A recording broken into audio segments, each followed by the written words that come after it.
डाल दिया, उस पर उन्होंने कार्य किया था, जो संथाल मुंडा उराव का स्थान रहा। ये जनजातियां सांस्कृतिक, सामाजिक और आर्थिक रूप से विशिष्ट रहे हैं। जैसे इन पर शोषण बढ़ता गया, वैसे जनजातियों ने भूमि विस्थापन और सांस्कृतिक विघटन का सामना करने लगे।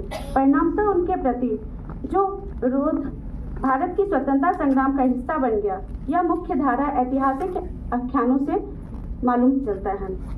यहाँ पर जो झारखंड की एक उपन्यास है, मैं वह उपन्यास मेरे रिसर्च का एक विषय रहा, अस्थि फूल अल्पना मिश्र की।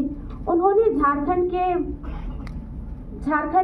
की जो जनजातियां हैं, उन्होंने किस तरह से अपनी मातृभूमि के लिए लड़ाई की और उनके जमीन को किस प्रकार से हथियाया जाता था, तो उनके उपन्यास में इन वक्तव्यों से स्पष्ट दिखाई देता है कि अपने पुराने पूर्वजों को प्रियतम याद करो। मातृभूमि की रक्षा के लिए उन्होंने अपने को न्यौछावर कर दिया था। सिद्धू, काबू, चांदू और मायरो, प्रियतम, इन सबका स्मरण करो।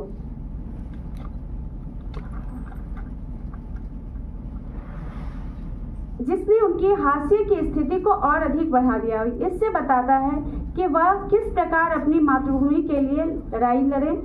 उसमें बिरसा मुंडा उन्होंने स्वतंत्रता के लिए एक नायक के रूप में हमारे सामने उपस्थित हुए, और वह उपस्थित होने के बाद उन्होंने झारखंड की जनजातियों के कई विद्रोहों का ब्रिटिश शासन से विरोध किया और जनजातीय समुदाय भारतीय स्वतंत्रता के आंदोलन पर उनका प्रभाव दिखाई पड़ता है। मुंडा विद्रोह को उल गुलाल महान विद्रोह भी कहा जाता है, जो कि बिरसा मुंडा के नेतृत्व में संपन्न हुआ था। बिरसा मुंडा झारखंड के आदिवासी नेता में प्रमुख थे। 1875 में इनका जन्म हुआ था और ब्रिटिश आर्थिक नीतियों और ईसाई मिशनरियों के खिलाफ मुंडा जनजातियों को संगठित कर यह विद्रोह सामाजिक, राजनीतिक, धार्मिक आयामों के खिलाफ अद्वितीय आंदोलन बन गया। इसके साथ मैं एक और जनजाति की बात करना चाहती हूँ। जनजाति जो हमारे बीच रहने वाली जाति, वह कोई अलग नहीं है, वह हमारे साथ है। हम लोग उसको बांटने वाले हैं और बांटकर हम लोग ये उस आदिवासी जाति है और यह बड़े ब्राह्मण जाति है, इस तरह से बांटने वाले हम लोग हैं।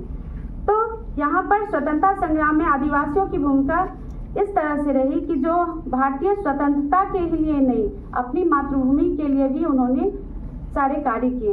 इसी के साथ मैं अपनी वाणी को यहीं पर विराम देती हूँ।